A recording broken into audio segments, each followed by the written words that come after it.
Good morning, everybody. It is my great pleasure and honor to welcome back Maestro Jeffrey Swann this morning after a fantastic recital last night of two of the monumental pieces from the romantic piano repertoire. And I want to thank you for a wonderful concert last night. Let's give him a round of applause.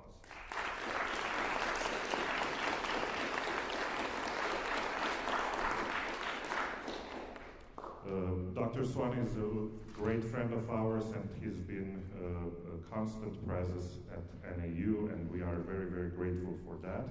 This morning, as we do every morning, we have three students performing. We will start with Meredith playing the first movement of Bach's Italian Concerto. Then McKenna will play Tarantella by Pieczonka, and then we'll end with Nathan, who will play the last movement of the Moonlight Sonata.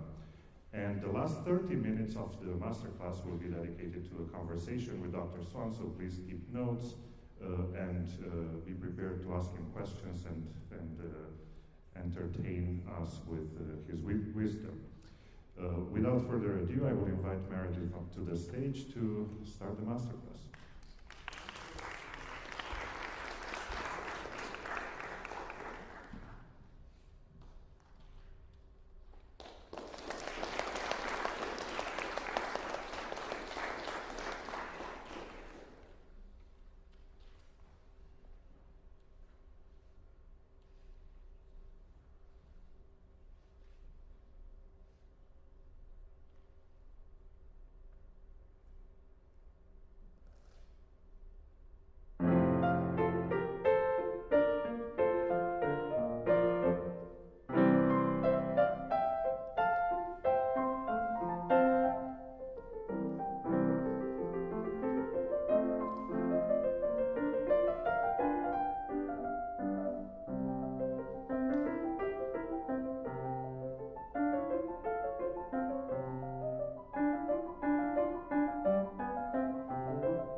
Thank you. Great. Beautiful. So I'm going to ask you a bunch of questions. Okay. So this piece is called the Italian Concerto.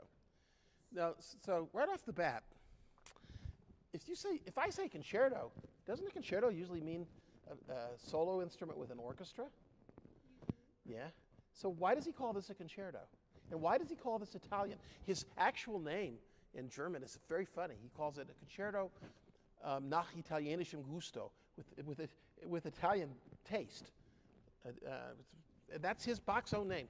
Bach published this piece. Bach paid a lot of money and had a very deluxe edition of this piece and one other piece as one of the volumes of something Bach called the Klavierübung, which means like the exercise of playing the piano. And this is part of it. And so, Bach, this is not, in other words, names are important, but sometimes names are not from the composer. But this name is very much for the composer. He called it an Italian concerto. So what does it mean, a concerto, when it's just one instrument, and Italian? What is Italian? What does that mean? Well, he was like mimicking the Italian style. So Very much. So what is the Italian style? he was, instead of like the concerto grosso, so instead of doing like one This is the kind of student you always want to have. She answers my questions. Your teacher should be congratulated. Yes, he's imitating the Italian concerto grosso style, which actually has nothing to do necessarily with what we think of as the solo and the one soloist in the orchestra. How did it work with the Italian concerto grosso style? Do you know? It was like there's like a big group and then there's like a small. Exactly. The small group could be one person, but often was more than one person. And they were the soloists, and the ripieno, which means the full, was the orchestra. And there's this contrast. And a lot of this is in an era before the kinds of musical forms like sonata form and those kinds of forms had been developed. They had dance forms already, but they didn't have the kind of forms to put together long pieces. The reason that musical forms developed was for composers to organize long expanses of time. If you write a little tiny piece, it's much easier. But for a longer piece, you want some kind of way to make it so it makes sense to the listener. So before they had developed things like, this is 20 or 30 years before the beginnings of sonata form was developed, they used, and this practice of Italian concerto grosso had been going on for quite a while already, 50, 75 years. And a lot of the interest had to do with the contrasting between the parts that were the solo parts and the parts that were the tutti parts, the orchestra parts. And so Bach plays off on this. So before I go off onto that aspect of the performance, what are some other things about Italian style that Bach is interested in? Because Bach is Bach is unique among composers of his time because he was interested in everybody's music. He was interested in music of the past. Bach copied out by hand hundreds of pieces of composers who were dead before he was born. But he also copied out over 100 concertos of Vivaldi, an Italian composer, by hand. No, they didn't have, IMFB or whatever it's called, or even when I was a kid, mimeograph machines or, Xerox. They couldn't go to the online and buy from Amazon the scores and things like that. So he copied out by hand. So he was really interested in other people's music. So Bach is, so I guess a more accurate question for me would be, not so much what is Italian style like, but what did Bach think Italian style is? What is when he says he's going to write a piece with Italian taste, what is he trying to do? Well, maybe one of the things is like the bigger ensemble is kind of playing like really loud, music. Yeah, that's absolutely true. The contrast between a more running and soloistic and then the bigger chords. And in general, one thing that I would consider recommending to you is that any of the parts of this that have chords, I would think of in the forte world. You can't do it. When Bach writes forte and piano in this, he's not using those words exactly in the sense that we use them, as loud and soft. He's using them, probably it was written for two keyboards. He's using for one keyboard, which is louder, has more doublings, and the other one doesn't. But it's symbolic as much as anything else. The forte is the orchestra, and the piano are the soloist. And one of the giveaways are chords. You know, when he has any of the big chords, I think it's almost always in the forte world, the orchestra world. And some to see, and to my opinion, this still stays loud because of those chords. I mean, see, when he gets to the piano, it's quite different. I mean, yes, he has chords, but they're just those little two-note chords. Don't forget also on the harpsichord, which after all is the instrument that Bach had, there's really only one way to play louder, and that's to play more notes. So the fact of writing chords usually was a way to make it sound louder. So, and it's also, the fact that you very correctly played, I mean, I don't know if it's correct, but we mostly don't play. It sounds so harsh instead of to roll the chord. But it also sounds more stylistic. It also does something else, which we need to get to about Italian style. So besides the loud and soft, what are other characteristics of Italian style? Okay, maybe I'll save time and answer some of my own questions here. One is energy. The Italian style is energetic, has lots of energy, and a lot of foot tapping kind of energy, beaty, very strong sense of rhythmic energy. This forward motion, this movement and the last movement of the Italian Concerto really have that. And sometimes in your performance, especially when there were rests, or in the places that are very awkward with those trills, those places, you lost that forward motion. I'm not a great believer that Bach's music is to be played metronomically. But this kind of Bach music should be kind of played metronomically. Not because of the metronome, but because of that kind of rhythmic energy, and that's very much part of what Bach associates with the Italian style.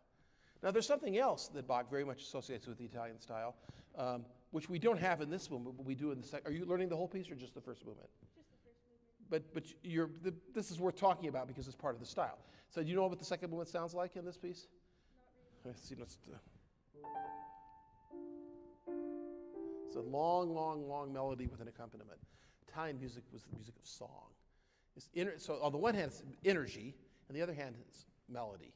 Long, long line melody. Just for curiosity's sake, so what other kinds of music, basically in Bach's world, the world he lived in, there were three basically kinds of music. There was German music, which was his own world. There was Italian music, and then there was French music. And this piece was published together with a piece called the French Overture. And so this piece represents Bach's ideas about Italian style, the concerto grosso, the energy, the long line singing thing. Also, harmonically rather simple. The Italian music is very sort of straightforward harmonically. Not very polyphonic. I'm going to talk about more polyphonic than you play it sometimes, but not the Italians didn't write complicated fugues or complicated, really intricate stuff. That's German. And also the Germans were the ones who wrote really very chromatic, music with a lot of dissonance, a lot of that kind of tension, of this very highly expressive style would be the German style. But what about the French style? Just for our general knowledge. What were the French famous for? Dance. They were famous for dance. Dance and decoration. And they had all kinds of dances. French opera was almost entirely dance. The French loved to dance. The French kings loved to dance, and so it transported itself into the thing. And also lots and lots of really obnoxious ornaments. It's really good for us to study. How many people in this room have ever worked on or had a student work on a piece by Couperin or Rameau, the contemporaries of Bach? There were great French composers writing exactly the same time as Bach who wrote keyboard music, and Bach knew their music. So in his French overture, Bach is so great that you could almost say that the best Italian Baroque music is written by Bach, and the best French, I'd probably be shot by somebody for saying this, the best French Baroque music was also written by Bach. So it's very important for us. The most important thing for us in any piece we learn, big or small, very difficult or not so difficult, is to understand what is the composer trying to do. Our job as performers is to get into the skin of the composer, And part of that, of course, is reading very carefully the score. In the case of Bach, reading the score, he doesn't tell us very much. Why doesn't Bach tell us? I mean, he does have some slurrings, and in this piece he does write forte and piano. He doesn't even give a tempo. I think he does in the other movements, maybe. Yeah, this movement he says andante. And the last one, does he say? I don't think he does either in the last one. Yeah, he says presto in the last one. But why doesn't he bother? Why doesn't he bother? Because people would know. This is Italian style. It's in 3 movements. The first movement is always allegro. He doesn't need to write allegro. The character of the music is fast. It's sort of, and that's part of the reason, some of the reason, of course, is that Bach doesn't write dynamics in harpsichord music because the harpsichord doesn't play dynamics. But Bach doesn't write very many dynamics in his violin music either, and the violin does play dynamics. It's because it was understood in the style. The people who were playing this music knew the style and knew the thing, and Bach trusts them. He may have been unwise sometime, but so Bach trusts us to understand what's in the music. So I'd like you to think of this first movement with more energy all the time, this forward motion. And sometimes energy does not mean playing faster. Energy means playing with this sense of where we really feel the power, the urgency of the rhythm, of beats. Would you start for me?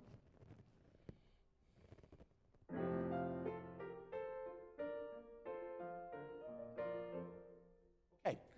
Now, you, I think, commit a mistake, which is very characteristic, and it's my fault, because I said the energy of beats, and so you accented too many beats. Actually, when you accent a lot of beats, it does just the opposite of create energy because it makes things heavy. So the energy is in feeling the motion of the beats. And feeling it very often is in the silences, is between. Like, for instance, that silence. But even the little silence, the amount of time between that and that. If I play, it doesn't have the energy it has if I play. See, that it makes us wait. When we want the beat, we want it. We want the arrival of that beat. That's when it really has energy. So there's a certain, we call that, I guess, rhythmic tension. This certain holding on feeling. It's kind of a paradox. It kind of contradicts. You think, oh, energetic, you want to go faster. But actually, what makes it more energetic is the sense that it's being in a kind of way held. So try it for me again. And don't, the first note. We pianists all have a bad habit. There are some pianists, every pianist, big and little, small and young, old and everything. We don't like to let go of the keys. We don't like silence. So you play, you hold on to that chord. That chord has much more. It's not long. And on the contrary, why does he start the piece with a chord? Why doesn't he just start, like he needs that energy of the downbeat, right? This sort of, and it creates, but if we play it kind of heavy like that, but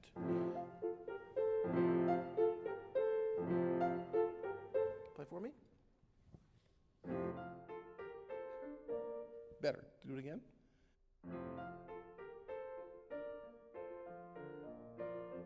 Okay, good.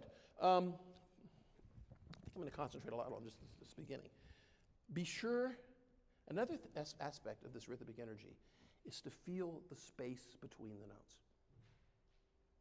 To feel the space between, that even when the notes are fast, even when we're doing the 16th notes here. Notice that Bach does sometimes write. Look at that, those phrasings, that's my Bach. So he does sometimes write things. He doesn't write a lot, but he does sometimes write things.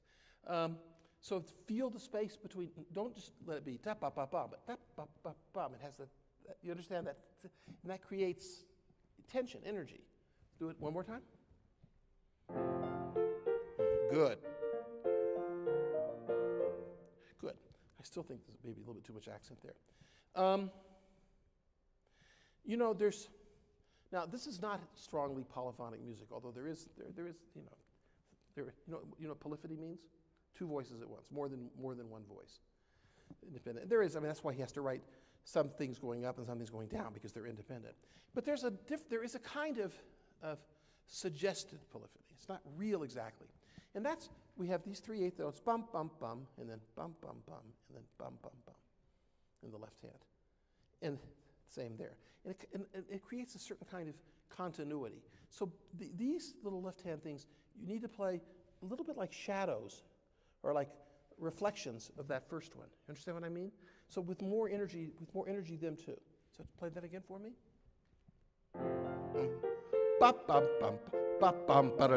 Better. That's better. Now, one other thing. It's a lot of things. And this is especially true in music like Bach or Mozart, where there's not a whole lot of, sometimes things are very kind of bare. You know what an interval is? Interval is the space between two notes, right? Intervals have different sorts of values. I mean, we hear them differently. But certainly big intervals, wider intervals, have more expression or energy or than small ones. So yum bum bum bum, bum bum bum bum. Be sure you always feel the space. Now later on, and here too in the answer, da da da ta deem, da da da ta dum. It's different from the small intervals. Sometimes too the intervals, I even wrote in your music, listen to the intervals. They could be very expressive. Like for instance, we have that's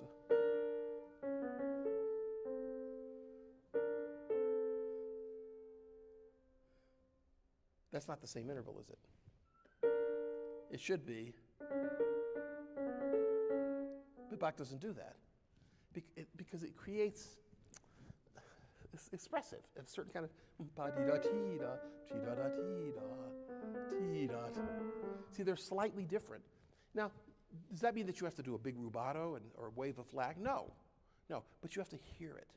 If you hear it, and listen, the fact that chord, it's not the same as that chord. It's almost the same, but it's different.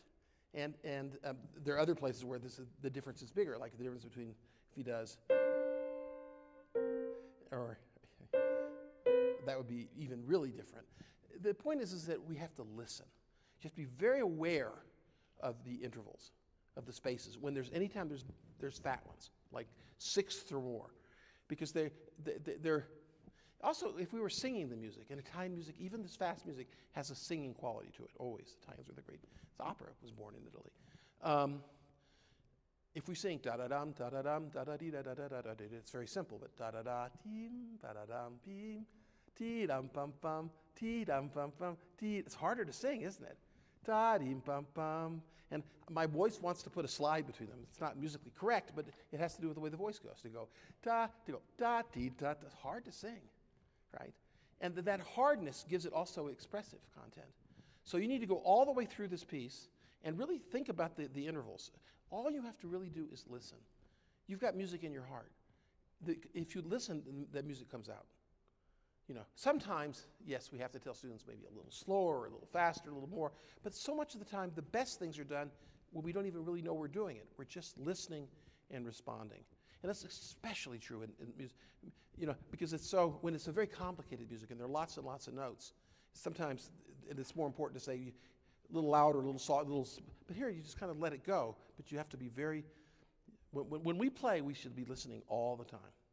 So, I've got about 6 or 7 more minutes, and I'm going to spend them. So I'd like to move now. I'm going to let you play. I want you to go all through the first part. And don't get too soft at this answer. I know you want to make a contrast, but look at those big fat chords. So don't get too soft here. And the first time he writes piano is here. So could you play all of this for me? And listen, when there's bigger intervals, notice it. And when there's change, like for instance here.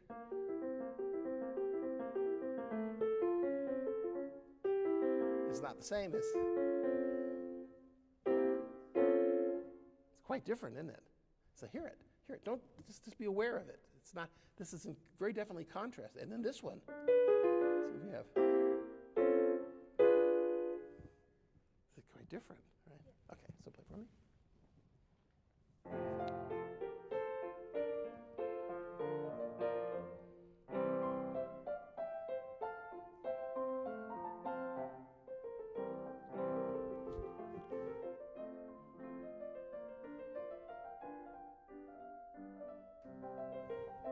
Bum, bum, bum, bum.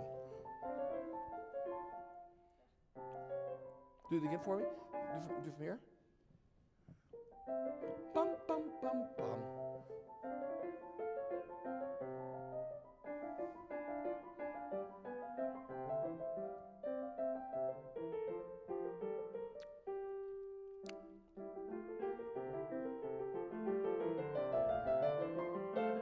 Good. Okay, that's good. We can stop there. The reason this is hard is because the two hands are doing unrelated things. It's very, it's hard to play this. The only one way to, it's just, I personally am not really capable of thinking about both hands at the same time. I mean, I play a lot of really difficult pieces. I guess I play all the most difficult pieces written for the piano pretty much. And yet I still have to confess that I find it almost impossible to think about both hands. So you have to think of one hand, even though here the hands are completely even in importance, still one hand sort of is your rock and the other hand is the follower kind of thing. So be sure that, don't get bogged down in trying to think how do they fit together. Just to play one and let the other one come with it. Does that make sense? Yeah. Good. Don't forget about these intervals going up. Da-da-da-dum, bum, ba-da-da-dee-da-da-da-da-da-dum, bum. This one is especially important because it does something else. This is, that E flat is what well, this gets too much in theory, I shouldn't say. But one of the things that composers do at the beginning of a piece is they establish our sense of key. They want to feel, Bach is going to go into a lot of keys, but he wants to feel very much at home in F major. F major is our home. And we, sure, the first phrase establishes F major in a way. But the way we create a key is not just by doing the chord in F major over and over again, but by going around it. In other words, if I just play, it doesn't give very much sense of key, but if I go, it gives more. But if I go,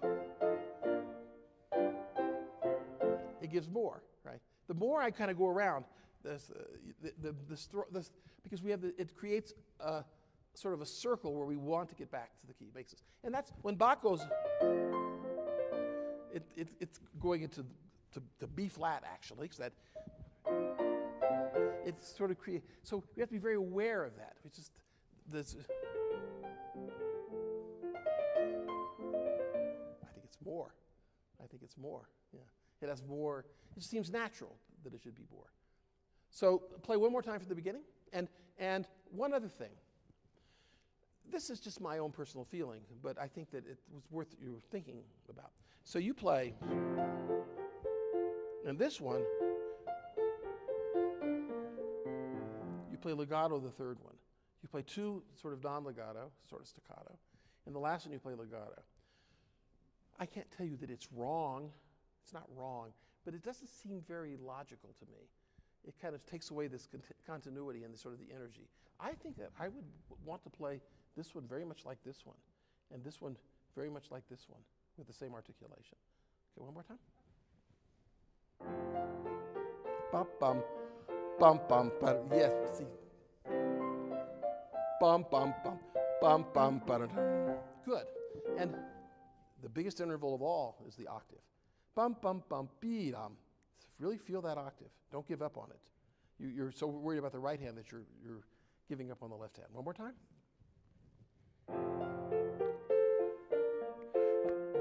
Bottom. Bottom. Yeah, that was better. Good. Good. So let's do a little bit of the piano part, the soft part.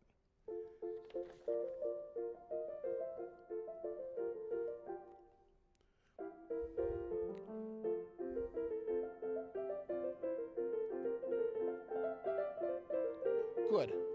Okay, this is great. I think that the left hand could be even lighter, even softer, and in the right hand, it's soft, but it needs to have a lot of presence. So you need to have a lot of energy in your fingers. A lot of, I don't know, does that make any sense to you? I don't know how to even describe it. To me, the feeling is like that my fingers are full of electricity.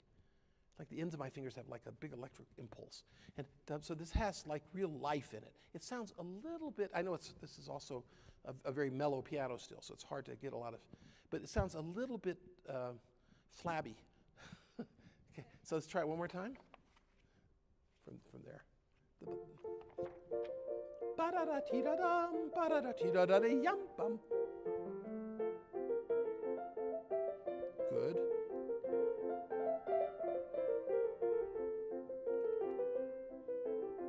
Yum-bum-ba-dum.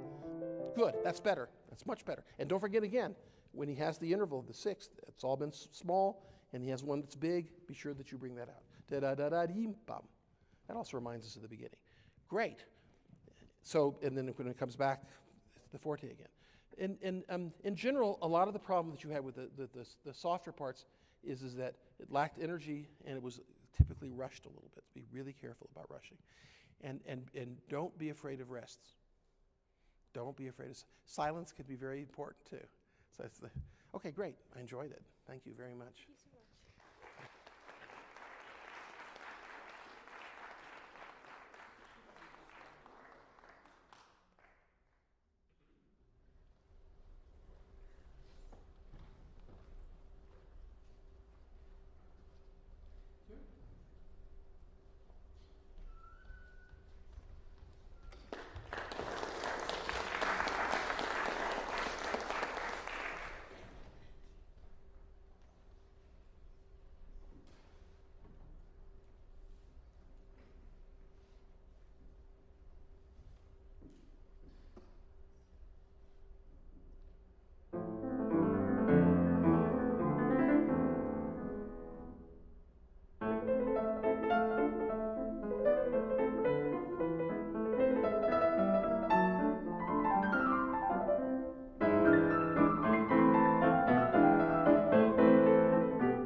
Great, thank you. Wow. Pietrzonka. I don't know Pietrzonka. Do you know anything about the composer? Not really. I know that she's Polish. Yeah. He's Polish. It's funny, this Pietrzonka, that would normally be a feminine name. Anyway, what's a tarantella? It's an Italian folk dance. That's right. You know where it's from? What part of Italy? It's very much associated with a single city. Naples, as it happens. In Naples. What does it mean? It's a dance about you get bitten by a tarantula and you have to dance together. You know, these students are all so prepared. I'm really impressed. They all answer my questions. That's right. It's kind of we thought it was kind of a crazy dance. Of course, it's all relative. When I saw films of people dancing tarantellas, it looks pretty civilized, but the idea was it was crazy and wild. And you dance wildly because you've been bitten by tarantulas, that's right. And they're always in time with triplets. Everyone I've ever played or seen has triplet feeling. And they're fast. They're fast dances. My tempo is a very difficult thing to discuss. And the idea is something too fast or is something too slow? I'm very, very, very cautious about telling even my own students what's the right tempo. Because, you know, there's a famous pianist and conductor named Daniel Barenboim, who wrote a whole book on the idea. And he points something out, which is that, you know, we very often when we study a new piece, the first thing we want to know is what's the right tempo, right? What's the tempo? And composers put metronome. This Petronka doesn't, but many times composers do put metronomes. As we think, so that's the goal. That's the, and I think it's, and Barenboim thinks, and I agree, that that's not the right way to go about doing a piece, because the right tempo is impossible. There might be some kind of ideal right tempo, but I don't even know what that means, ideal.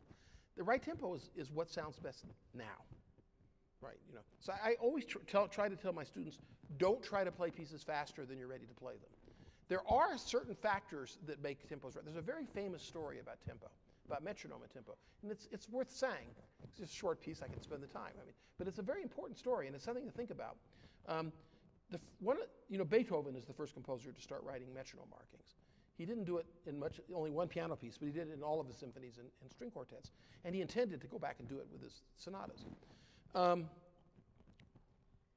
so composers after Beethoven started writing metronome markings a lot. And one of those composers was the opera composer Wagner. So Wagner, in his first couple of operas, very carefully wrote all the metronome markings. And as was usual in those days, pretty much when pieces of yours were played, you were playing them. But he had a chance to hear one of his operas conducted by another conductor. And he said it was all wrong. So he goes backstage, and the conductor says, you know, thank you for conducting my piece, but you know, your tempos were all wrong. And the conductor said, absolutely not. And he showed them that every tempo was exactly the metronome marking that Wagner had written. So Wagner then says, and this is the important part, he says, I realize then that you can only judge a tempo in terms of the process under which we arrived at it. That's what is the whole. In other words, you can't just impose the tempo. The tempo is the result of our decisions about phrasing and harmony and expression and the piano we're playing on, or the acoustics in the hall, or you can't just impose that. You have to be. And with Barenboim's image, the tempo is a little bit like the baggage that carries the music. And he says it would be like if you were getting ready to take a trip. You don't take the same luggage if you're going for 3 days to the beach or if you're going for 6 weeks to Siberia in the wintertime, right? You take different luggage. And so it's the same, the image is that same idea. So why am I talking about this with your tarantella? Okay, to me, now, as you played it, it was too fast. Now you have good fingers and good scales particularly. I love good scales, by the way. But I felt that it was too fast. And I think it was too fast to me for a couple of I think, important reasons. One of the important reasons has to do with the nature of the tarantella. It's a dance. And it's a dance that depends upon you understand the word integrity? It depends upon that I can feel that triplet rhythm. That, like for instance, people do the same thing. I think they play too fast. Like there's a famous Liszt tarantella that goes.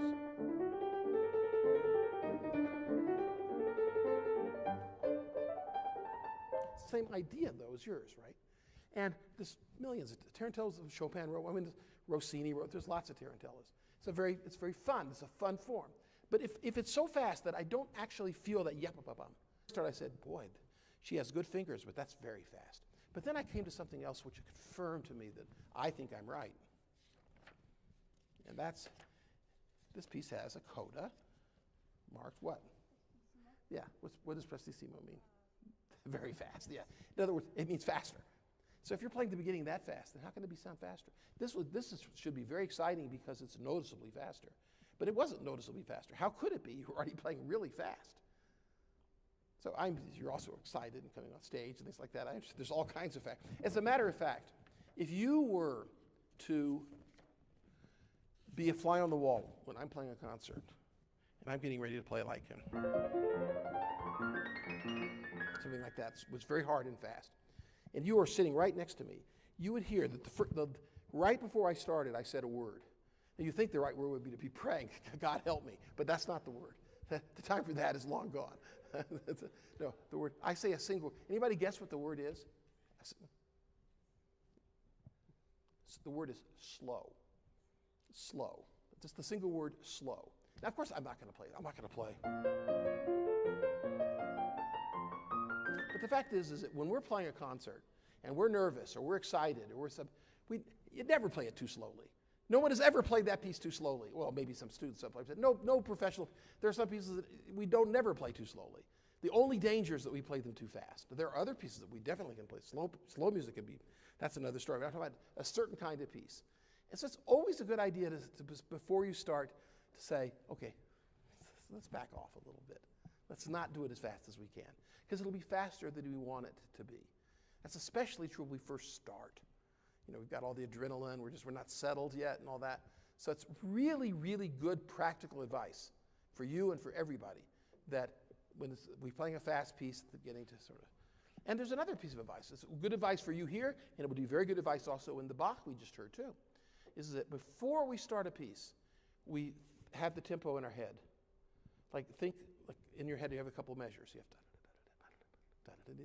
have that tempo already there. So the tempo has sort of been established before. You know, in that way we play a little bit like a conductor conducts. A conductor doesn't just start with the downbeat, right? How would anybody know where to come in? How would anybody know how fast it's supposed to be? Conductor has to prepare. Sometimes it's just a single upbeat, sometimes it's more than that.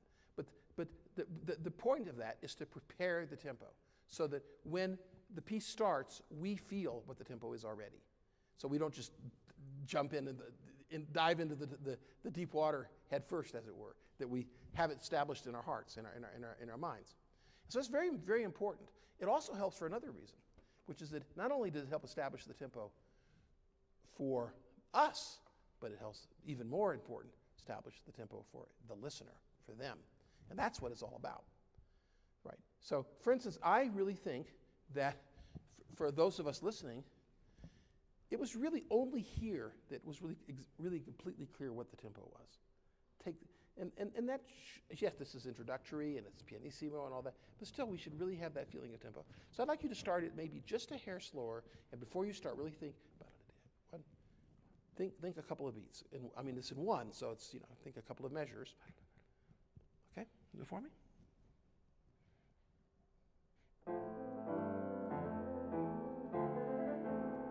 Good, good. So he here already introduces the triplets, which is part of the thing. I hear too much the left hand and not enough the triplets. Can you hear a little bit more of the triplets?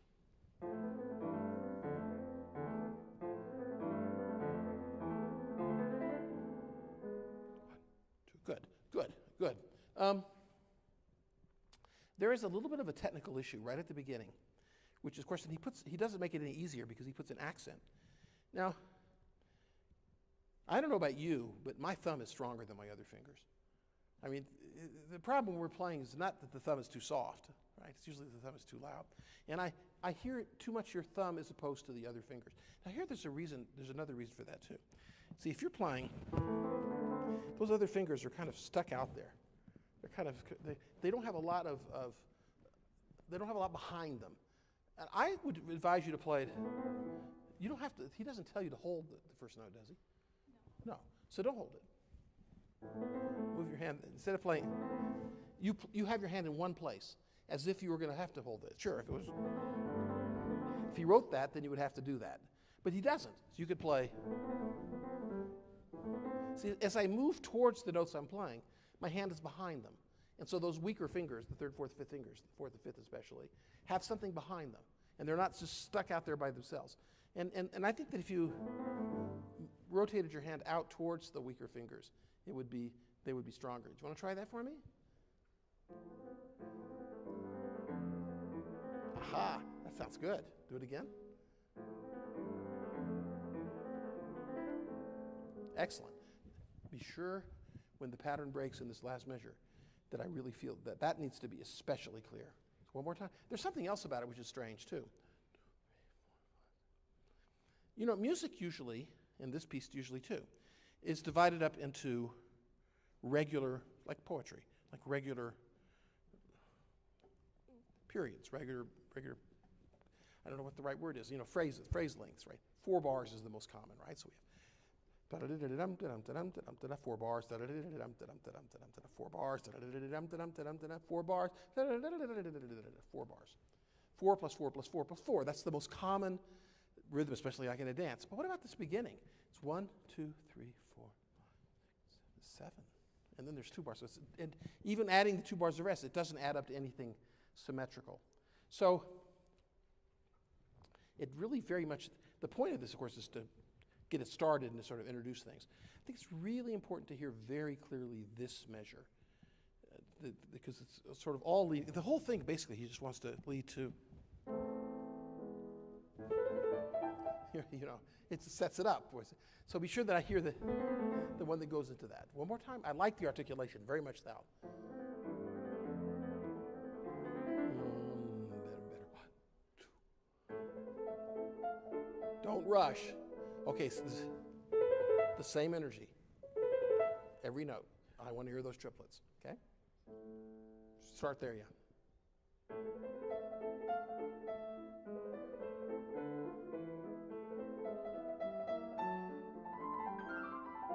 Good.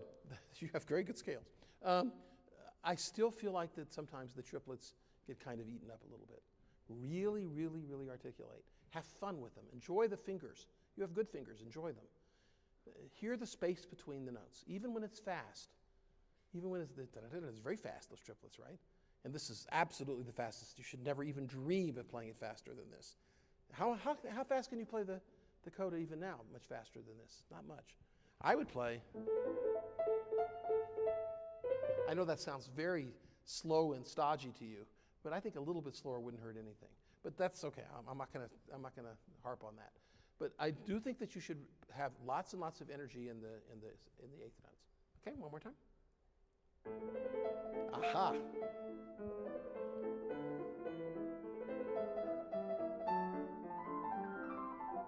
Good, good, good. So you're right. You're very much right to do the 4. So let me ask you this: what's the low point and what's the high point of this 16 bars from here to here?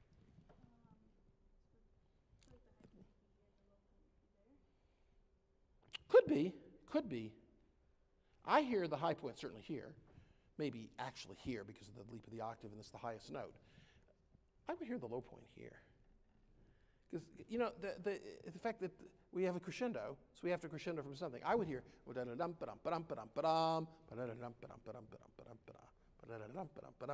the low point is kind of here. And so then we have room to make a crescendo. I think that it's good that you play less because you want to show the phrases, but if it's already so much less here, then there's really kind of nothing we can do to sustain there. So I think that this is still, you see what I mean? It starts here, the crescendo. So one more time.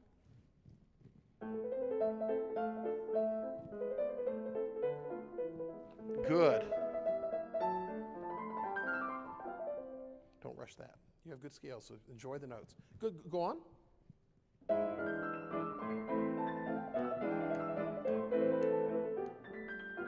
Don't rush.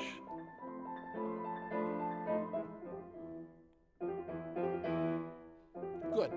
Okay, it's nice that you count those silences. I think you were exactly right as you played this. But sometimes exactly right is not right. I think you need to be a tiny bit later with that. You know, there's 2 reasons. First thing, you've gone from a big crescendo to a subito pianissimo. Right, you know what subito means, suddenly. But also there's a big change of register. I just don't think that we understand that quite. So play from here and not, it's a tiny thing. I don't understand it. Just that a little time. We would call that like place it. In other words, just a little bit, but and then it goes on. So one more time from here.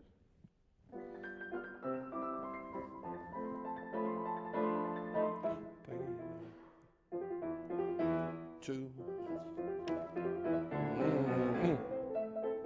Don't rush. Don't rush. Okay, so it kind of ends there, right? And so there's another, besides the fact that it ends there, and this is loudest, don't play that note. Why do you hold that note longer? Because we do. That's because we pianists hold notes long. The last notes we typically play longer. Also play, because yes, I said 16 bar, but it's also 2 groups of 16 bar or more. This answers this. This time it went from A minor to C major, and he goes to C major by going up to the G, right? And here instead, he goes up to the E, and by doing so, he stays in A minor. So make a deal of that. That's an important spot. So make a really do the accent there. Could you go one more time from here?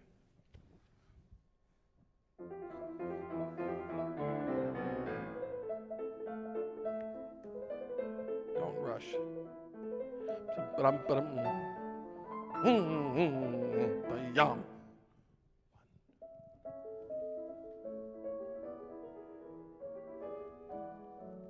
Good. Now that was better than when you played it before.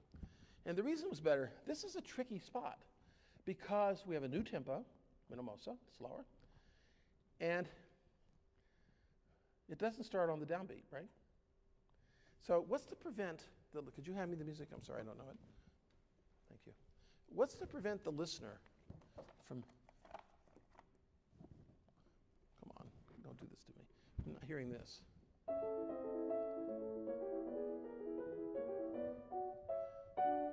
Then it sort of fits up, as if that were the downbeat. Of course, that's wrong. It's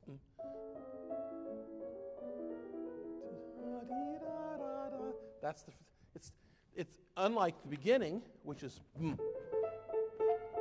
starts right on the downbeat.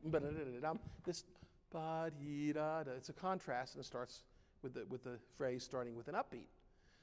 So this is a big problem. This is a huge problem with certain composers. Schumann, composer I played last night, he's incredibly famous of that. He writes things where, if we're not careful, it sounds like the beat's in the wrong place. There's lots of ways to do that. But that's a little bit true here, especially since it stops. It's very hard. So how do we avoid making it sound like...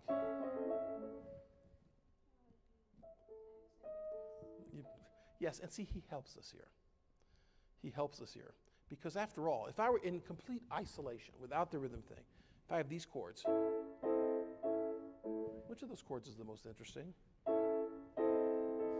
That, of course, that's a very interesting chord. And the tendency in music is that the interesting chords, the dissonant chords, have more, or louder, have more oomph, sort of. It's the kind of the whole principle in our music is sort of that it goes from the tension of dissonance to the release of consonants. This sort of down, up feel, like P. So he helps you. You shouldn't actually do like God knows you don't want to play. That you don't want to do, but to T, da, dee. And once you've established it for the listener, then it's there. It actually changes it, right? Ta da da. No, he repeats. Ta ti da. So it's not like an accent, it's more like a line, let's say, more like but it has that. But it's especially important the first time because otherwise we really don't understand. So play play that and then go on.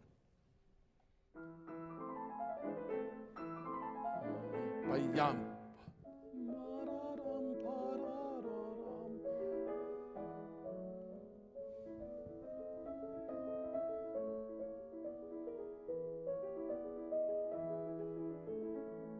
Good. There's one thing that I'm not entirely convinced about, and that's right there. You slow down there. Now, slowing down is not always a bad thing in music. No, on the contrary. But I think it is here, because we're just now trying to establish this new tempo in a dance piece. And I think you should play it expressively. You should bring out the top as someone has written. I think absolutely. But I don't think you should slow down. Let's try it one more time, just right from there.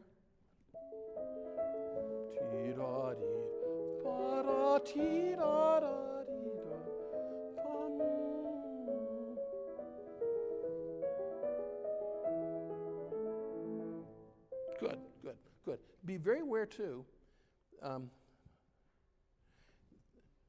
that this is the beginning of the phrase again. It starts there. So if there's a place that it really breathes,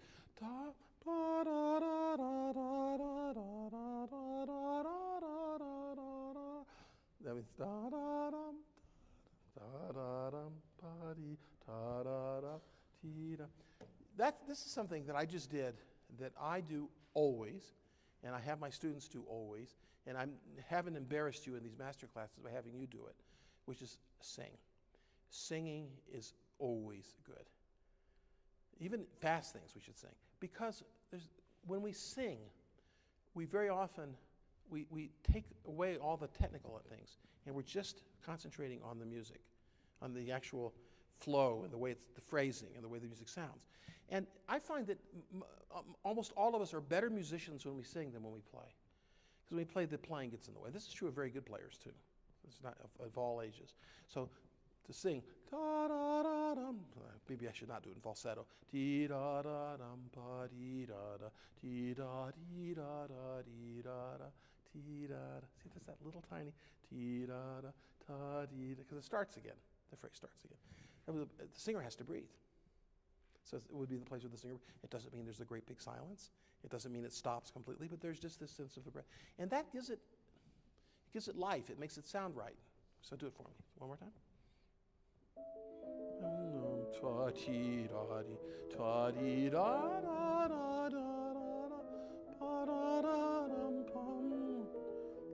And now it ends. Good. And then it goes on. Okay.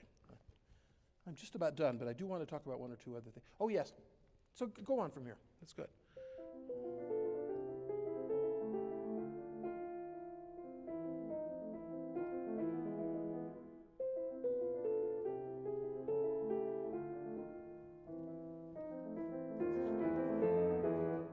And then it goes back. Now it goes back. Okay. So what happens when it goes back?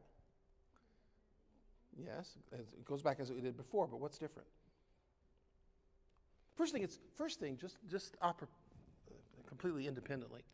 When we have a melody, and then we go to some intervening stuff. In this case, it's in the minor key, and it's very, very chromatic, because all this stuff,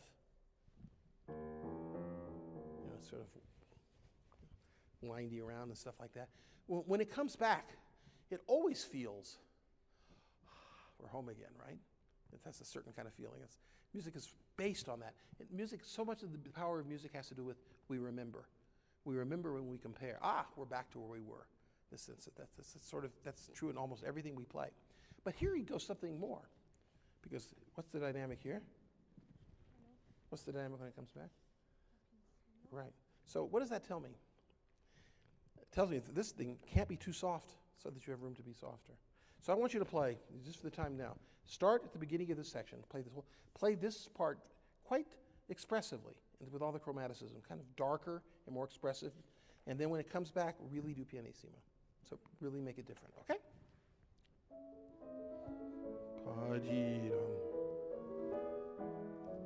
Don't slow down too much.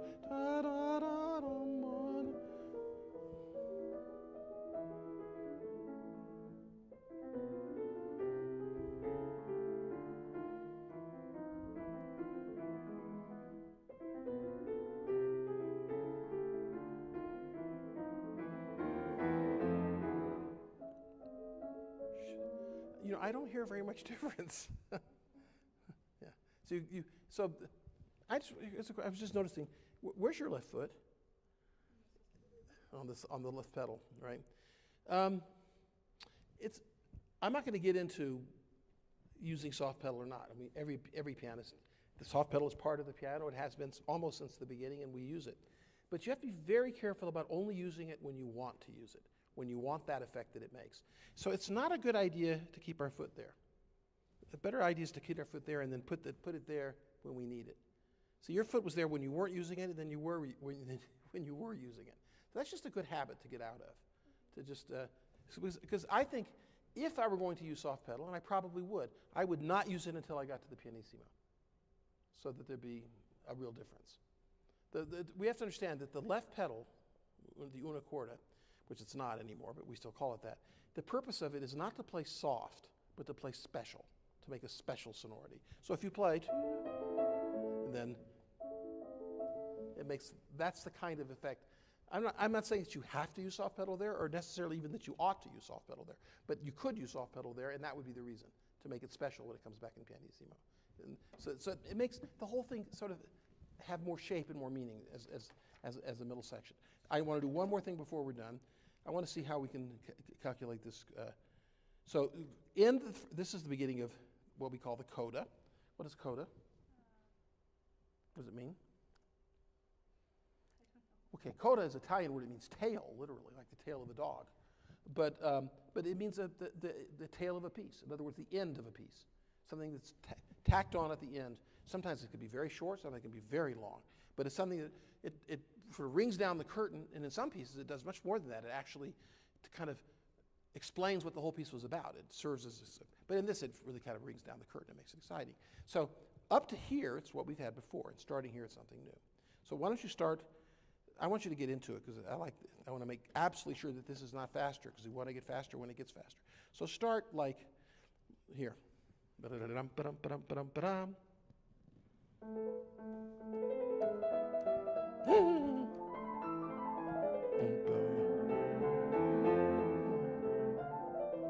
Don't rush.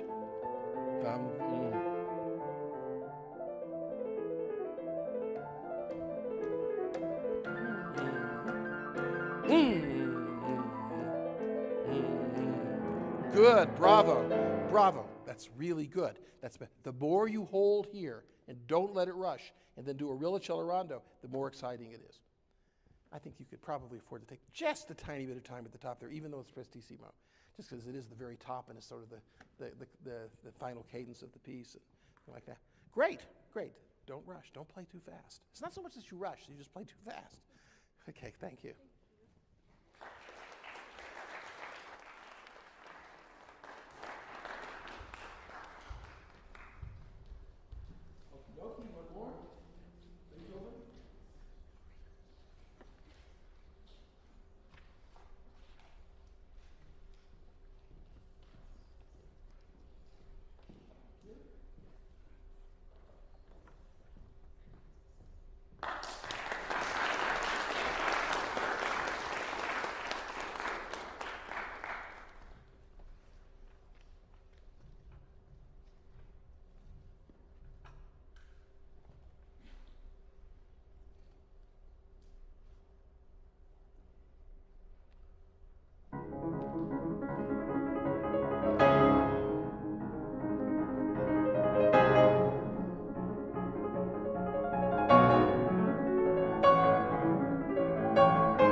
Great, bravo.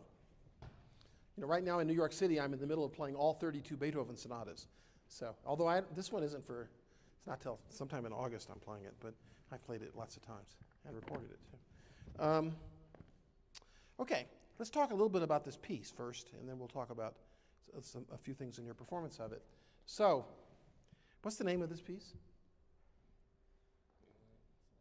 Did Beethoven call it that? No. Actually, Beethoven hated that name. And I think that he hated it for a very good reason.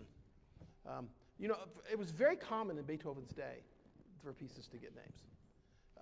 And sometimes the names, I think he didn't mind. For instance, the next sonata written after this one, the D major, was called by the publisher the Pastoral. And it fits all right. Beethoven never had any objection to it. The publisher gave the name the Appassionata. Beethoven said, well, it wasn't bad, although he would have called it tragic. But okay. But he hated the name Moonlight. And I think what he hated about it is that it only really kind of defined the first movement. One of the things that you have to, it's very important to understand about this sonata, the Moonlight Sonata, Opus 27, number 2, is that it was incredibly popular it's popular today, it was popular in 1801 when it was written. It was the most popular piece Beethoven ever wrote in his entire life. It was the most. He got very sick of it, and he said some nasty things about it, but it's a great masterpiece, and he knew it. It's just, you know, if you write a lot of stuff and one piece gets all the attention, obviously you say, hey, what about this? What about that? He was very, but it's a sonata that does have a name, that Beethoven himself gave it. It's not, if I just take a sonata at random, it'll say Sonata in D major, Opus 10, number 3, or Sonata in E, well, that one has a name, by Beethoven. Etc. Sonata in A major, Opus 101. But this one doesn't say that. What does it say? Look at the front page and tell me. No, that, unfortunately, that doesn't tell you anything, because that just tells you the nickname in German.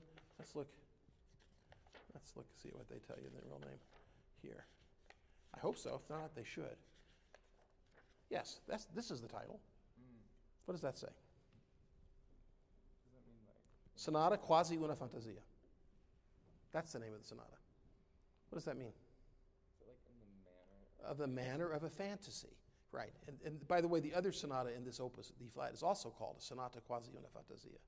So it actually does have a name, besides Moonlight and the popular name. I mean, that's fine. But in other words, what does he mean by that? In other words, it's a very irregular sonata. What's irregular about this sonata? I'm going to talk about you've obviously worked on the whole sonata. So I'm going to talk about the last movement in a second, but I'm talking about the sonata as a whole right now. What's irregular? Why did he call this a sonata quasi una fantasia? Okay, let's take a normal sonata. What happens in the first movement of a normal sonata? What's the first movement of a normal sonata? Most commonly, it's an allegro in sonata form. Is the first movement of the Moonlight Sonata an allegro in sonata form? No. First thing, it's not, well, it's kind of in sonata form, but not really. And it's adagio sostenuto, right? So it doesn't start with this. And then it has this little minuet second movement, which I guess sort of normal, I guess you could say. And then it's followed by the last movement. Now, the last movement in sonatas are usually shorter, or sometimes like bubbly and effervescent and brilliant, and sometimes sort of dolce and tender. But this is by far the longest, the most, you know, it's the stormy movement. It's the movement that's, you know, this is the real passionate, stormy movement in the piece. So it's the makeup of the movements is very irregular, especially for 1801. A sonata that everything directs towards the last movement. And that's in itself very irregular. Also, the last movement is the only movement in sonata form. If I were playing this piece in concert, not in a jury or not in a master class, but in concert, I would be very careful to play the repeat, because the repeat is it's like a headliner for sonata form. So it's a way of showing the importance of this last movement, right? The last movement. This is an experiment sonata. It's an experiment of sonata that basically the first two movements prepare the last movement. Whereas in the traditional sonata, it's kind of the other way around. The first movement is the important movement, and the other movements are basically let's sing and then let's dance. That would be the model of classical. It comes from the Baroque suites. Take a Bach suite. The first movement is long and a toccata, complicated and polyphonic, and then the other ones are all dances. And out of that, the sonata and the symphonies and the string quartets of composers like Haydn and Mozart usually. The first movement is the big complicated one, the important one, the serious one. And then afterwards, it's sort of lighter stuff. But this is just the reverse. And that's a very important thing for Beethoven because this is not the last time he's going to do something like that. But that's, I think, there's a certain innovative quality to this sonata, which is very important. Okay, but now let's talk about this last movement. There's something very important to know about Beethoven. When we play, every composer has a very different relationship with music notation. You know, music notation is not an exact science. If we have a score, but the score, and the score is not the music. The music is in the composer's head, and the music is when we play it. And the score is in between those two things. It's the most important. It's not the only. There's a lot of other things, tradition and all sorts of things. But the score is still the most important thing between the composer's idea and the music, the sound coming out of the piano or the orchestra or whatever. But every composer has a different attitude towards how to write music on the score. And like, for instance, last night, okay, I played this big piece of Schumann. And Schumann has a very emotional response to the score. For instance, in the piece I played last night, he said the tempo marking to the last movement, I said, is to be played throughout very quietly. It has two big climaxes fortissimo. Does that mean I'm supposed to play the climaxes fortissimo very quietly? Of course not. But Schumann is writing in the context of the emotional feeling of the piece. It's a very quiet movement, right? And another very famous Schumann piece, one that you've probably heard maybe, the G minor sonata. The tempo marking for the first movement is so schnell wie möglich, which means exactly as fast as possible. Doesn't mean anything vaguely like, it means exactly that, as fast as possible. And then the music comes back exactly the same, and he writes noch schneller, still faster. And then it comes back again, harder actually, it's all 16th notes, and he writes still faster. So how can it be as fast as possible and get still faster? Well, because he's writing emotionally. In other words, it should sound like it's as fast as possible, but it's not. Obviously it's not, because it gets faster, right? Okay, Beethoven never does. Beethoven, from the very start, from Opus 1 piano trios, the Opus 2 piano sonatas, is an incredibly fussy and exact notator of music. And so we have to be very, very, very careful. Beethoven writes dots when he wants dots, and he doesn't write dots when he doesn't write dots. And he writes crescendos when he wants crescendos, and he doesn't write crescendos when he doesn't want crescendos. Now that's not always the case, but it's very, very often the case. And so in this beginning, we have, I think, a lot of the, and you did a pretty good job of it, but a lot of the power of this opening part is that there is no crescendo. There will be later when he does the same material. But other than these big sforzando explosions, this is one of the first pieces, practically the beginning, where Beethoven starts writing pedal indications. Now, it's not means that there's no pedal anyplace else, but it's very interesting that he puts pedal, that's Beethoven's pedal, on those scores. He wants them to be real explosions, and then back to piano again. There's no crescendo at all. There's subito forte here. And maybe there's an implied crescendo a little bit, but basically there's no crescendo. And I think the tendency, it's very hard not to play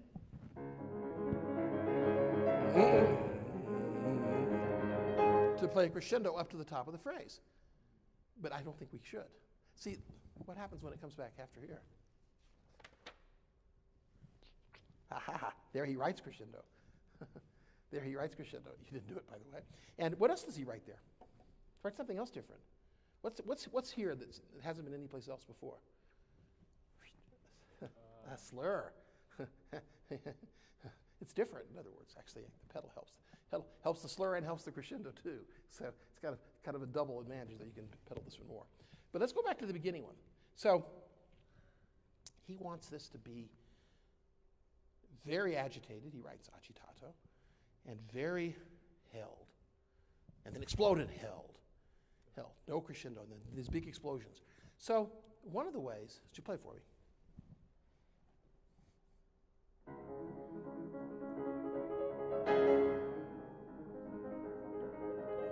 Okay, good, very good. Would you play the left hand alone? Okay, those notes should be as even as it's humanly possible to play. Really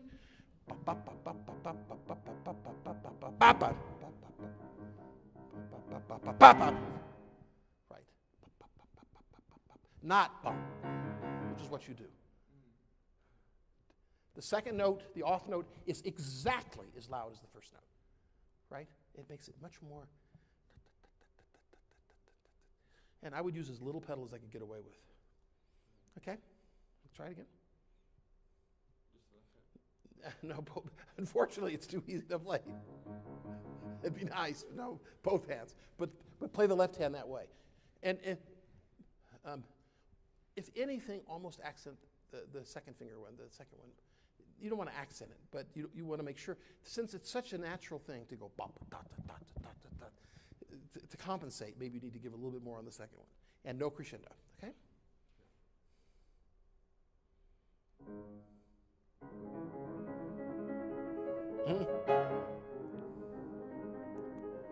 Jump up.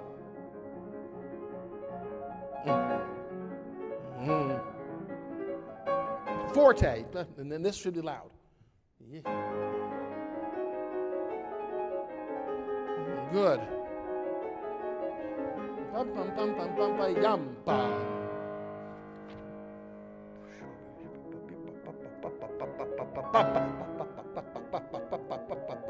Now crescendo, and here start really soft and make a big crescendo. Start again here.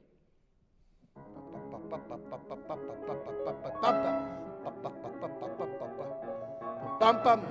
Crescendo, come on, come on, come on, come on. Yes, so make a big crescendo and then a subito piano. The crescendo to subito piano is one of Beethoven's favorite things. And it's very important. There are some places where it's crescendo to subito piano, like here and like here. And other times it's crescendo to the top, like let's say here. Right? And we have to make a really clear difference. So this should be like this kind of wails up after that all that the second time. I haven't practiced this piece in too long, but anyway, I have to, but I haven't in a while. Then when it starts, you know, we cannot play subito piano on the piano. Not really. Not if it's really gets loud. The piano sounds, you know, it would be messy if we actually tried to play. We don't hear it. It needs that little tiny bit of silence. Just the tiniest bit, but it needs enough. That's something that you have to judge by what you're hearing. So start at the top of the page, and no crescendo at first. Yum pop.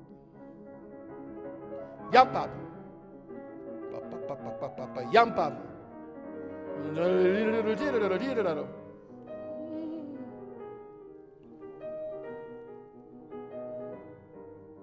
Okay, good.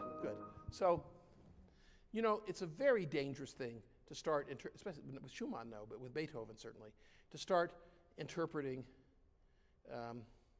pieces based on biographical data.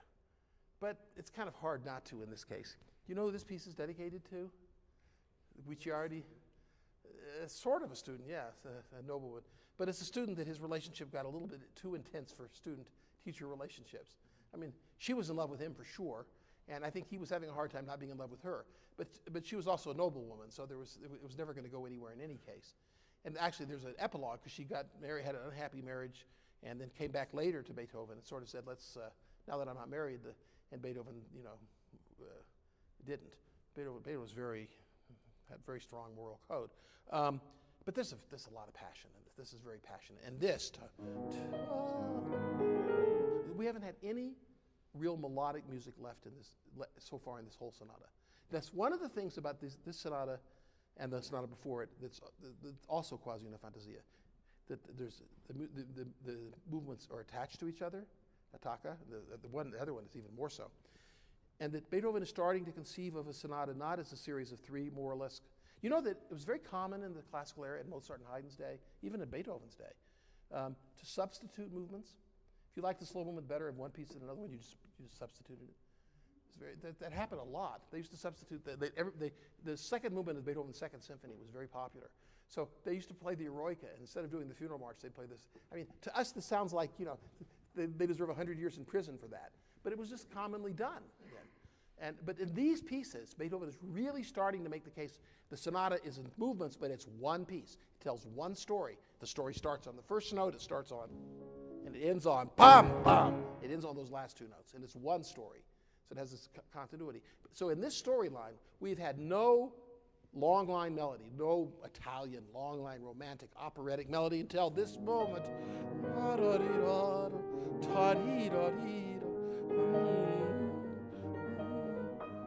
I think yours is not melodic enough and has too many. Yes, he writes these swells, but I think it has too many accents. It feels too chopped up into pieces. More and take advantage of the left hand making continuity for us. So see if you can play more beautifully. Yes. but I can't tell you how. This is the ongoing thing with my students. They say, so maestro, how do you pedal that passage? And I say, well, let's look. I don't know. Because you pedal with your ears. Sure. Okay. There are sometimes in Beethoven, I pedal with my brains too a little bit, because Beethoven writes a lot. For instance, Beethoven is famous for writing really long pedals sometimes. And he writes pedals because he wants an effect. Beethoven writes pedals for an effect. Like in the first movement of the sonata, you're not playing the first one, so I don't want to spend too much time on that, but he writes a little essay at the beginning of the piece in Italian. He says, this entire movement should be played with the pedal down, with the greatest delicacy. So in theory, the entire first movement is played with the pedal down. Now, nobody does that, and probably you couldn't quite do it, but it means you need to play with a lot of pedal, and it should not be clean. It should sound murky. It sound very, you have to find the judgment there. But in a place like this, I play as much pedal as necessary to help give the line this long line. And to play, this is not as satisfying as.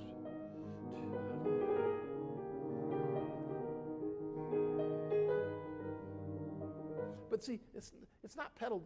Pedal helps us. I'm not using very much as it happens. I'm just noticing, but I'm touching it a lot. But one of the things that helps the melody not sound like it's being cut into little pieces is that you don't have equal places too many times. That it doesn't go back to the same place too much. It goes back to the same place, then we divide it in those places. If, for instance, if I play, it's been divided up in three parts, determined by each of those axes. But if I play, if each one is more or different, then we connect it. You see what I mean? So think of it more as a long line, and think of it more as you know, maybe, I don't know if the second one or the third one is the most, but they're not all the same.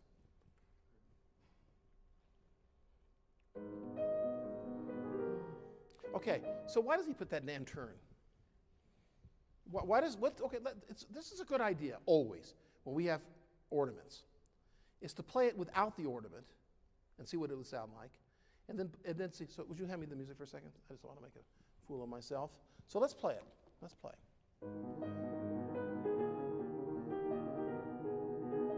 Instead he plays. And then he doesn't. He does the ornament only the first time, right? Does he do it in the recap too? I think he does. Yeah? He does the same thing both times, exactly. So why does he put the ornament the first time and not the other two times?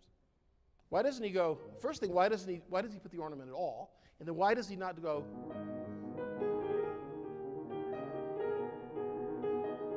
or something like that? Well, it doesn't make a whole lot of sense the other times. But what does the ornament make us do? Okay, now you're trying to play the ornament absolutely in time. Well, it doesn't, what is the purpose of the ornament? The purpose of the ornament is to actually make that I'm using a fancy word that you probably don't know, appoggiatura, which is just the accented dissonance. Do you know that word? Good for you. It makes it more expressive. The difference between and it forces you to take time. So take the time. This is the romantic. We've had, yes, I know it's presto agitato, but this is the first time we have in this. There's most of this movement should be definitely played very rhythmically, but not here. Take the time.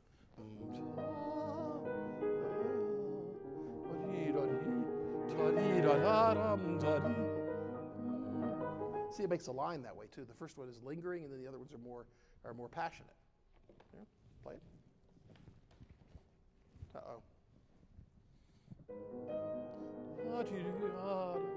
Okay. If you play it, what does Auditoria mean? It means pushing down, leaning on something. This note has to be quieter than that note. Okay.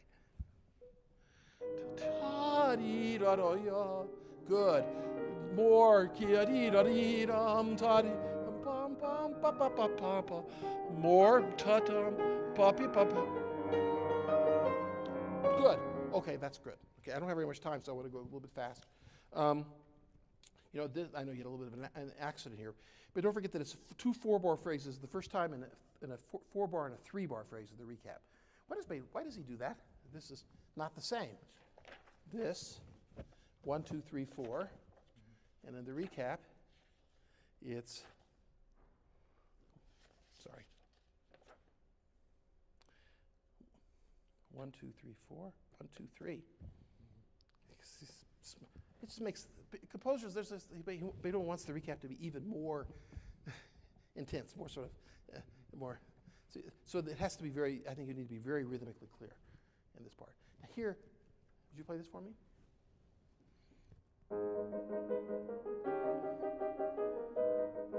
Okay, good. That was better.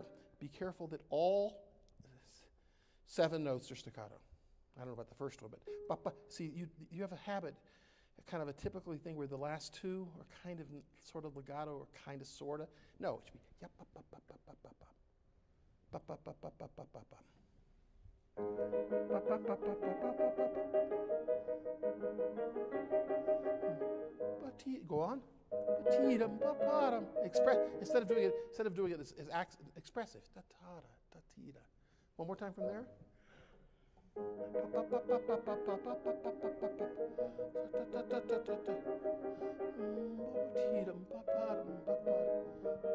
Crescendo, come on. Crescendo, piano. Now crescendo.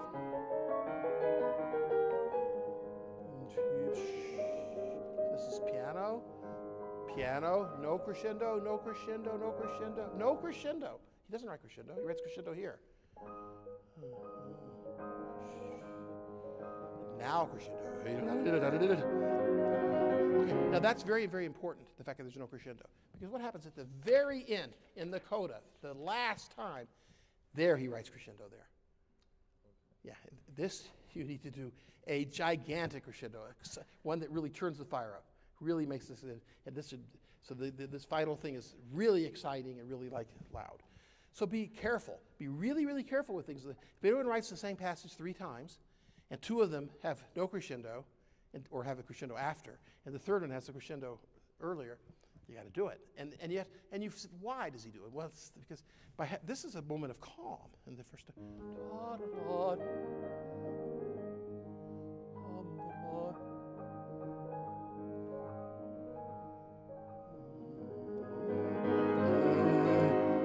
Back. But the last time,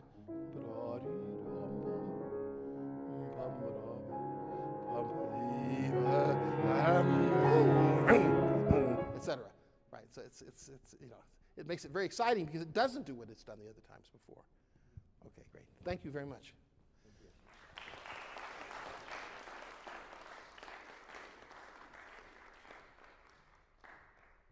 I guess it's my time. All right. So make my life easy and ask me a question.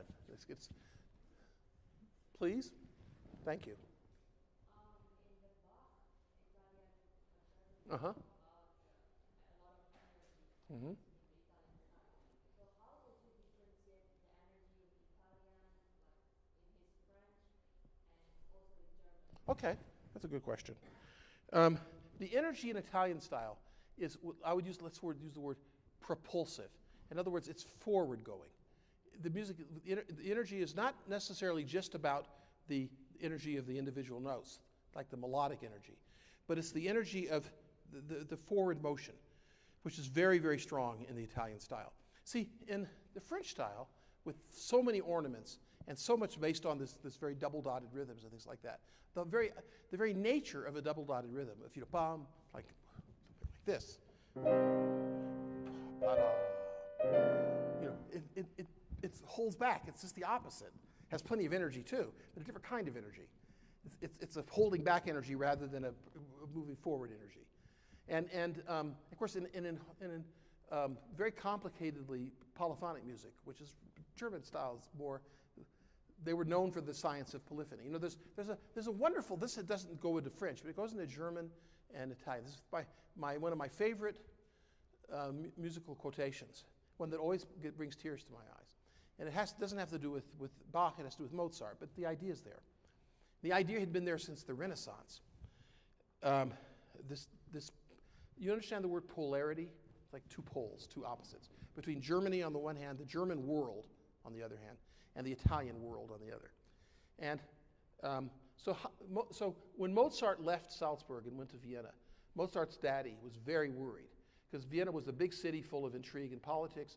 Mozart had already gotten in trouble by opening his mouth too much. He got literally kicked out of the palace and stuff. So Mozart's father was worried that his son would get in trouble.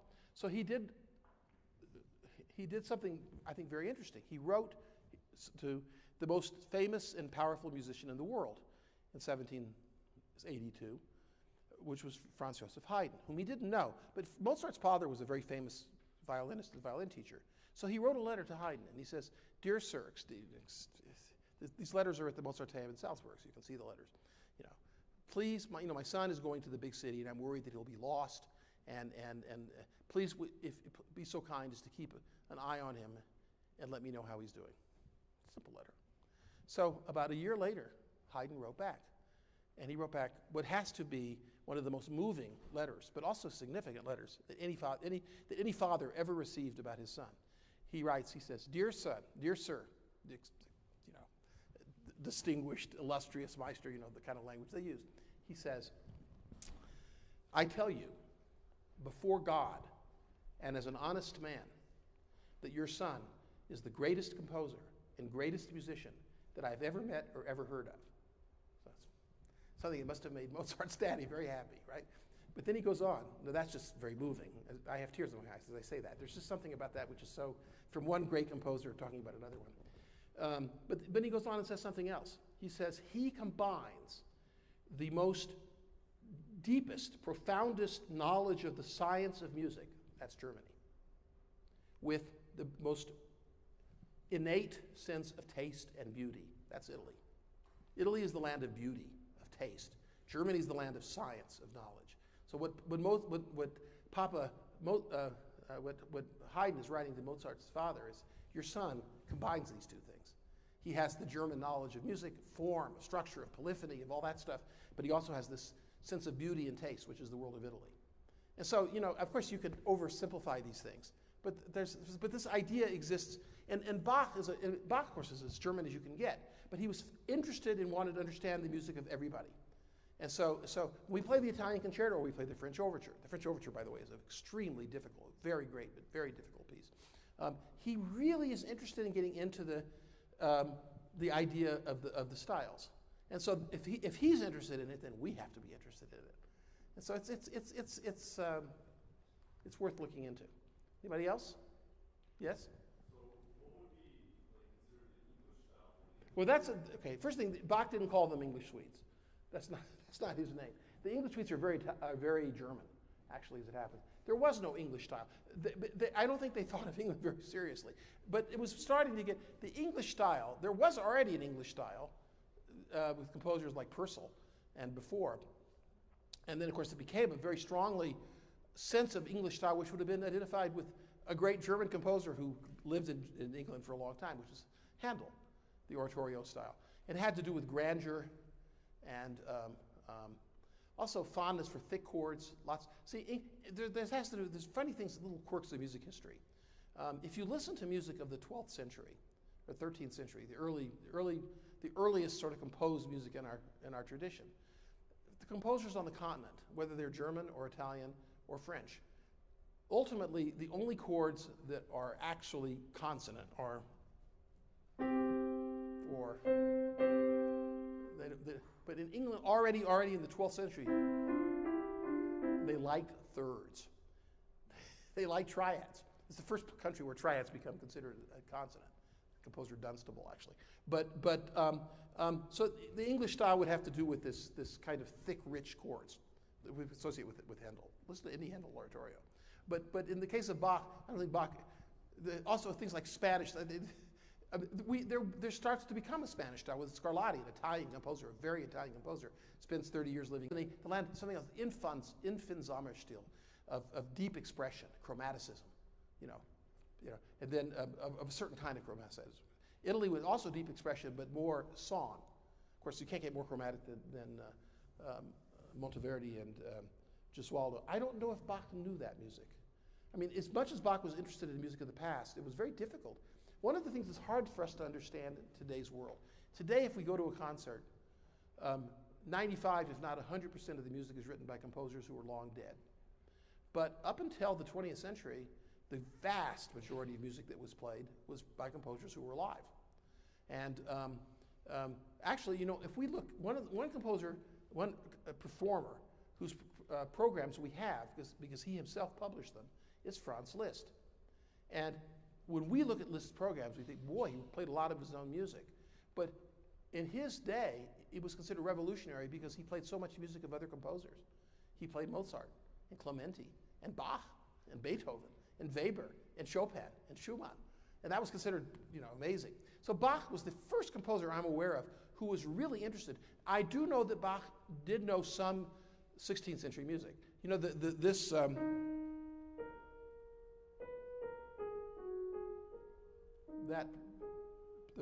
fugue, the D sharp minor fugue for the first book of the Well-Tempered Clavier, that's a quotation of a very famous mass by Josquin des Prez.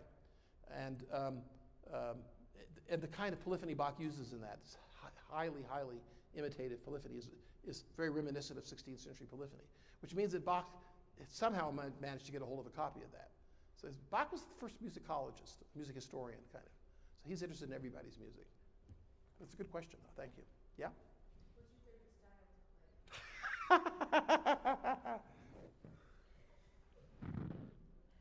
to play? What's my favorite style to play? Well, because right now, since I'm in the middle of playing all 32 Beethoven sonatas, I guess I could say Beethoven. What style is that? Well, that's sort of classical, but probably I'm never happier than I am when I'm playing Chopin. He feels good at the piano to me. Maybe the prelude's less than most things, but I love playing Debussy. I play all the preludes that we're going to hear tonight, and I never did them in one concert, though. But I like playing a lot of 20th century music, so I don't have a real... I think that Chopin is, of all the composers who ever lived, the one who feels best to me, just, feels. And that I think I get more satisfaction from practicing Beethoven than any other composer. But the purest joy I've ever had in playing has been Mozart piano concertos.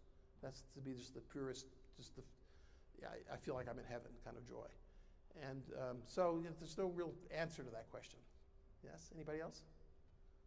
Yes? No, that's a camera up in the air, not an arm. No more questions? This is very disappointing. Someone asked me a question that I can give a long answer to and fill the time up. Okay. Yeah, sure. So you tell a lot of stories before you start playing, and Mm-hmm. I hear a lot of teachers say, come up with a story when you're thinking about playing. Are your stories, do you have a story in your head while you play? And is it, if you do, is it historical or is it something that you... That's an extremely good question. Yes, when I like to talk before I play.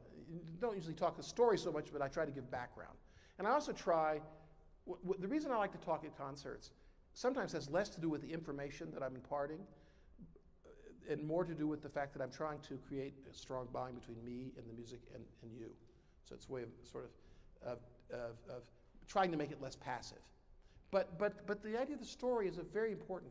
I think it's really important to have a background for a piece, to understand the world it was written in and the kinds of influences it has, and sometimes, but rarely, biographical. Biographical stuff is very dangerous because it can lead us into trouble. We start getting trapped. The composer writes a happy piece because it's a good day, and he writes a sad one because it's a bad one. And that just doesn't work that way.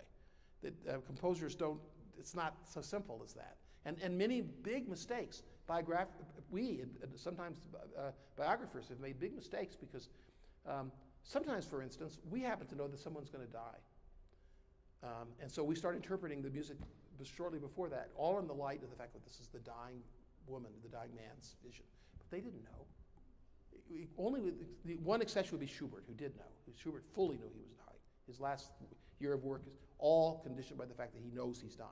But otherwise, like people, Tchaikovsky's Sixth Symphony.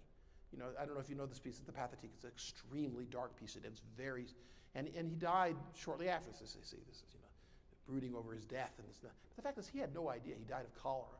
But the other thing is, at the same time he wrote the Pathetique Symphony, he wrote Nutcracker. Now, Nutcracker is one of the happiest pieces of music ever written. So which is the real thing? Well, they're both real. They're both real. They both have to do with the personality of Tchaikovsky. So we have to be very, very careful. But when it comes to the background stuff of music, it all helps make the experience of listening to the music richer, I hope. But at the same time, while we're listening, all we should be doing is listening. Have our ears and minds and hearts wide open. Yes, we want to be in a position where we don't listen just as a flood of sound coming over us. We want to have it make sense to us. So from that standpoint, telling a story, yes, but a musical story. Like we've heard that before. Now it's this way. It was that way before. And that's very, very important. But you do it it's just by getting involved in the flow of the music, by really listening with all your heart and all your mind. So it's a tricky business. Even the performer has all this knowledge, should have a whole lot of knowledge about what they're playing and understanding what they're trying to do. But at the moment of playing, they should forget all about that. That should all be digested. That's all just part. All the performer should be doing when playing is listening and controlling. You know, being involved with the actual production of the sound. So it's double-bladed. Yes, I remember. Okay, the Chopin ballades. The very fact that they're called ballades, they clearly are supposed to evoke stories. A ballade is a song that tells a story initially, and whether or not Chopin had stories in mind or what stories they are, I don't know, and I don't care. What I care about is evoking the sense of a story being told, and the sense of you know, there's someone telling a story. It's the two things: the storyteller and the story itself. In the Schumann piece I played last night, for instance, there's the middle section of the first movement. He says, in the style of a legend, in Legendenton. It's very hard as a performer to try to do that, and you have to do it with musical things, with actual, you know, musical techniques. So I'm not going to go into what I try to do, but those are all things you do before you're performing. When you're performing, you're just playing. You're playing and listening, you know. And I had a student once playing the Fourth Ballade. Very good. The Fourth Ballade is one of the greatest and most difficult piano pieces. And at a certain point, Chopin writes diminuendo. Actually, he writes sforzando, which is an extreme diminuendo. And the student there played a crescendo. So I said, Virginia, why do you do a crescendo there? Chopin writes diminuendo. She says, well, that's where the dying man makes a last effort to stand up. And I said, well, what dying man? She says, well, you know, I have the story. See, this is the danger of stories. The story takes precedence over the actual music. And I said, you know, stories, insofar as they liberate our imaginations, I do not tell my students not to make up stories about pieces. Sometimes it's a good thing. But you have to always remember that that's you, that's not Chopin. That's you, that's not Beethoven. That's you, that's not Debussy. You know, that you have to make sure that it's, you know, they're just ways to liberate our imaginations, to make us listen more creatively, listen more about content. The important thing about playing any piece of music, whether it's a prelude or a 45-minute sonata, is to understand and transmit the content, the actual musical content, the piece as a whole. And in order to do that, we have to have a lot of knowledge. But actually, as we're doing it, and to the listeners listening, it's just the experience of the piece itself. Is that an answer? I mean, it's a hard question, but it's an important question, though. It's a good one. Anybody else? There was one. Yes?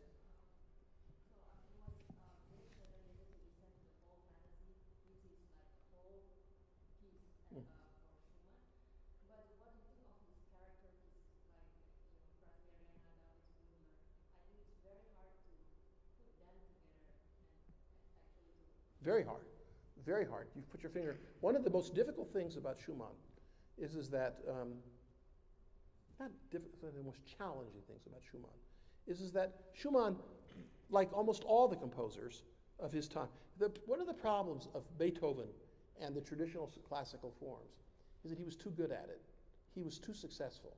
He's so successful that the succeeding generation, and that really includes Schubert to some extent, but certainly the generation of Mendelssohn, Chopin, Liszt, Schumann, etc., feel kind of uncomfortable with those forms. I'll have to get to Brahms where you have a composer who sort of feels at ease with those.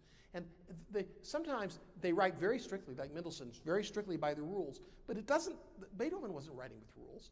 If we had talked to Haydn or Mozart about, all the words we learned studying sonata form about, second theme and I don't even think they would have had any idea what they're talking about. They're organizing music, actually mostly about using key, really, but they're writing music. They're not, the people who invent all the names came later usually. So Schumann, like a lot of the early romantics, but especially Schumann, is very uncomfortable with traditional forms and feels much more comfortable with short forms. And the fantasy is, even though Schumann wrote 3 great sonatas, and I love to play the F sharp minor, for instance, it would be silly to pretend the F sharp minor sonata is great because of its use of sonata form. It's sort of great in spite of its use of sonata form. But the Schumann fantasy, even though none of the movements is actually, strictly speaking, in anything like traditional form, it works as a sonata better. So when you play Kreisleriana, let's say, or even more Davidesbunder is what, 19 vignettes? 18 plus 1, is that right? 18.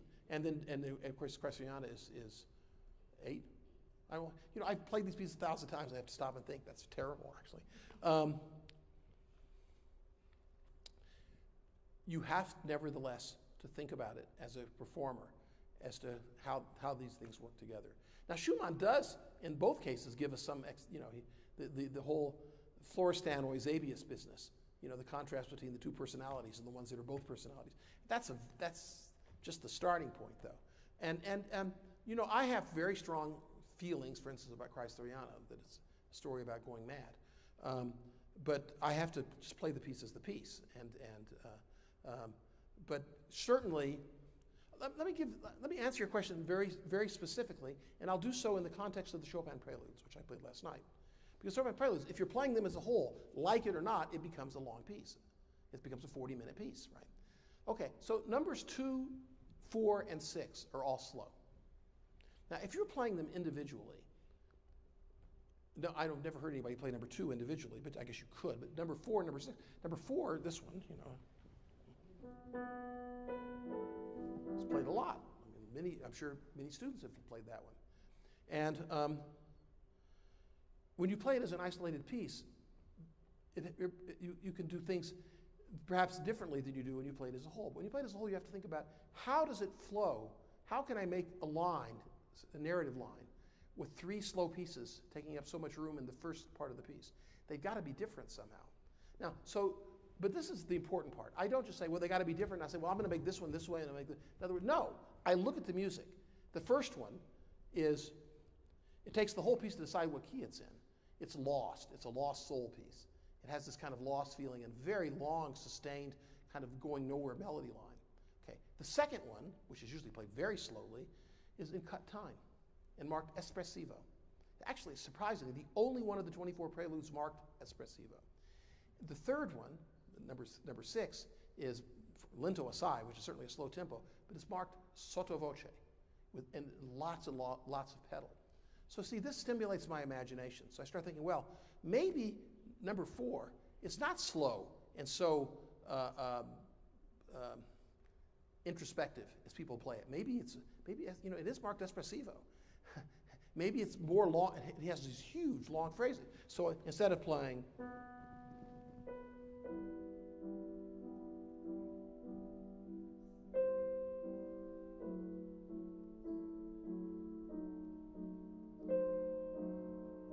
which I've heard many times, it could actually be kind of a lovely piece on its own. In the context of playing it as a whole, I end up playing it.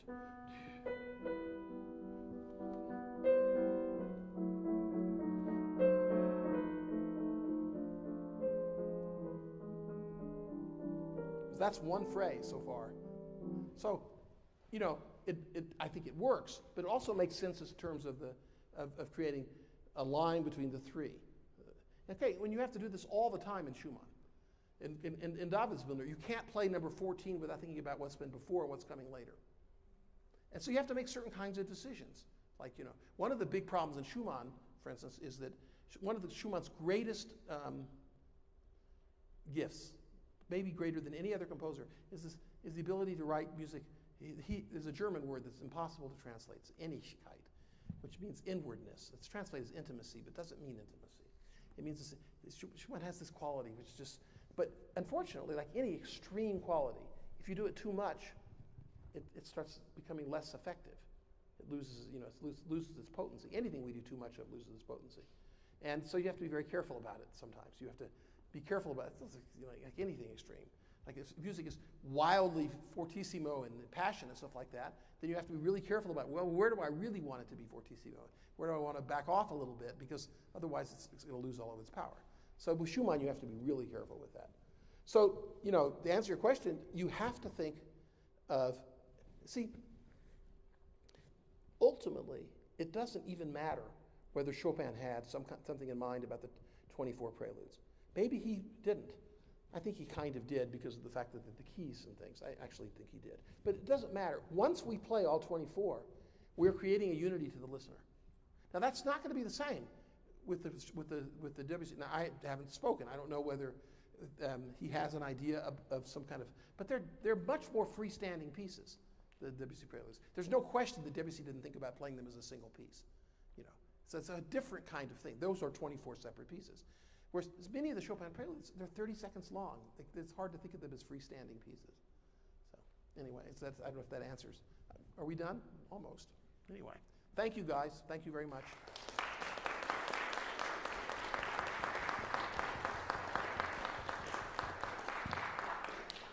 Thank you very much, Dr. Swann, for a very inspiring lecture and for sharing your wisdom with our students and with everybody in the audience. Thank you all for attending. Thanks to those who attended virtually. And thanks to the performers and congratulations. And we look forward to having a nice lunch, right? And then to welcoming Maestro Spencer Meyer to stage tonight for the Debussy preludes who just arrived. So have a nice day. Thank you very, very much for a great concert yesterday and for a great class today. You're a great friend and we love you. So thank you.